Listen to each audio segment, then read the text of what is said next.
Say who you are. My name is Jonathan Demitzer. I'm a physical therapist licensed in the state of New York. I'm also a proud student of Ramon Cuevas, who created CME, Cuevas-Medic Exercise Therapy. And I know you've been taking care of some patients, and you're a level, what, 3? I'm a level 2 therapist. 2? Yes. Soon to be 3? Ramon's plan for me is to take it this summer, take level 3 with him this summer. And I actually did my level 2 tutorial with Ramon one-on-one. And since you've gone through this course, what's your experience? Do you find that you can reach about 70% of the kids? I find that I can reach probably about 70–75% of the kids. I also find sometimes, as Ramon mentioned, parents will still choose to go ahead and continue with the CME therapist as opposed to going back to or initiating with what we call traditional therapy, simply because they see a CME therapist giving 110%, and they also see a CME therapist having some very novel ideas. And if you want me to go into details, I can. Tell me, give some ideas. Well, one thing we do is we try to really think outside the box. For instance, you take a child who needs therapy, your image is a therapist walking into the house with a really big ball. And for the life of me, I'm not really sure why you would take a child who has the ability to stand and stick them back on a ball. You'd want to go ahead and give them situations. You go to the house without a ball? I will not use the ball, no. What do you use? I use my hands, my body, and some very basic, simple equipment that has been designed by Ramon to be used for higher level children. I've seen this little stepping thing with the boards Yes. and stuff. It took over years of development to get that. Yes. And because you're doing something that not everybody else is doing, yet you're seeing great results, aren't you? Yeah. I have children that, as I discussed with you in person, there's 9 children like this child in America. He's doing phenomenally well in the gross motor area, and unfortunately not as well in other areas. And I myself am still amazed at how well he's doing. But the thing you also should mention, getting them early gets you better results. Absolutely. I mean, there's this, as some people call the window of opportunity, to where we can go ahead and help with development. I know I've heard from Ramon and other people that a number of years ago they used to think after age 4 if a child wasn't walking, they're not going to walk. I can't say that's necessarily true. I've seen Ramon and some of his students, or he calls them colleagues, do amazing things with children that are over that age. But definitely if you go in earlier, the child has a much better potential to get quicker rehabilitation and to be more normative quicker. Well, it's pretty obvious when a baby's born floppy, you're going to be seeing some of your expertise, not a question. Or the kid has very brisk, overreactive reflexes. It's pretty obvious. But the kid that's a little bit sluggish is the ones that sort of slip past a little bit. A little head lag, a little bit longer. The kids will slightly decrease in maybe muscle tone. But those are the kids you really want to focus on even more, because you probably can get them to step up to the higher level a little better, couldn't you? I would say that a child who is not as delayed would definitely be able to have more quicker results and graduate or discharge from therapy sooner. And should we emphasize, we're not just talking a kid walking and have a better muscle tone. It means the brain functioning also goes along with this to some degree. So it means that the kid that may not function as well intellectually down the road, no one is absolute proof, but I'm pretty convinced of it, that the kid probably would function better in a school situation. Is that true? Oh, absolutely. A child who will go ahead and get earlier stimulation, be it in physical therapy or other disciplines, would definitely have a better overall result in the future.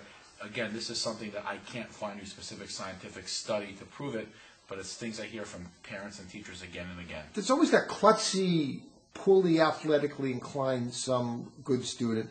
There's a very famous, I don't want to use his name, pediatric neurologist who described himself that he was the last kid picked for the soccer or the baseball team in school, and he always felt inferior, so he studied and he became a pretty well-known pediatric neurologist. But maybe if that kid was stimulated earlier, he may not have been as klutzy, he may not have been picked last. It's self-esteem.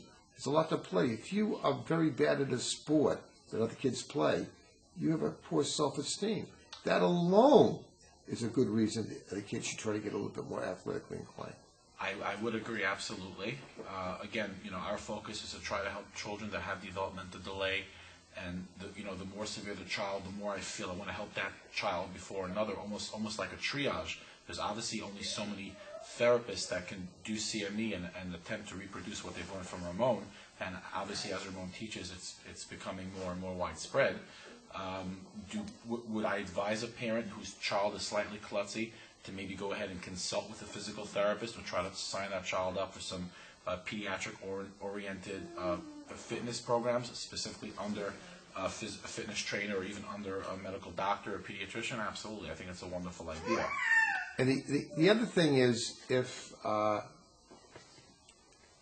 this government, I don't know why, has picked the age of 3, with its tremendous availability of developmental programs, under the age of 3, is that correct? And after 3, it's up to the school system if they do or don't have. Does that bother you a little bit? I would say the cutoff seems a little awkward to me. I believe in most of Canada, early intervention is 0 to 6 as opposed to 0 to 3. So maybe we should wake up a few legislators saying, a kid that can function gets a better job, pays more taxes, votes for someone that helped them along the way, because maybe that's the way we should go. I would definitely back that and vote for that person. Because we have to walk, as we did a couple of days ago, to vote for people. I walk a little slower if they didn't take care of the kids. Is that true?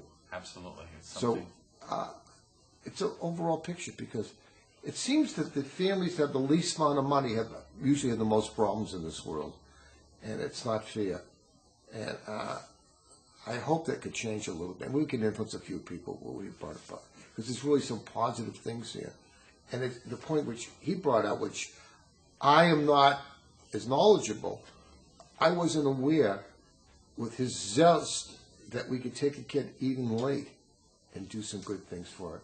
And maybe I have to get a little bit better as a pediatrician. I got a kid 4 or 5 that had the things. Maybe they didn't do his technique. Maybe they would benefit from that. And maybe, just maybe, that kid will grow up and become a legislator and change the rules for us too. Absolutely. So we have to work very well in that kid's campaign, so we have to get them to do pretty well. Do you agree with that? I absolutely do. Okay, we're getting a new guy running for mayor of New York very shortly. Exactly. We better work on the guy. But there's one other little facet that also bothers you a little bit. We have to find a way of educating pediatricians to pick up these kids a little bit more. I think down the road, maybe we should give them better examples of showing them what to look for. Because sometimes you're a resident, we can take care of meningitis and pneumonia very easily. And some of the subtle signs of a kid that could be a little development delay that maybe would benefit from stimulation, we have to work on. The Autistic Speaks group came up with a website showing autistic for non-autistic kids a little bit. They did okay, but maybe we should look at not the kid at 18 months, maybe we should look at the kid, as your mentor said, at 3 months, and we get those kids in those programs, maybe we'll get better results down the road. Absolutely. My only wish is that in medical school, the medical programs What's really more like medical school, I think when you talk about a pediatric, I would target the residency program. And I used to have a little trick I used to do with the residents. Go in the room, they'll tell you nothing, tell me how old the kid is. If you see a kid by what you thought should be sitting up at a certain age, and you go and look at them, they look at the things that you thought the kid is not doing it, and then they go to the chart and find the kid that they thought should have been 6 months old is 9 months old, he's undersized. I said, wait a minute, that kid isn't doing what a kid should be doing for 9 months old. That's the best way of learning. Don't tell them the age, go look at a kid, look at the kid's doing, and say he's developmentally at a 6-month-old, but chronologically he's a 9 months old. That's the quickest way of learning. I thought was a good trick. So yeah, I taught you something tonight, little that I know. Thank you. Thank you. Thank you very much. Okay, thank you.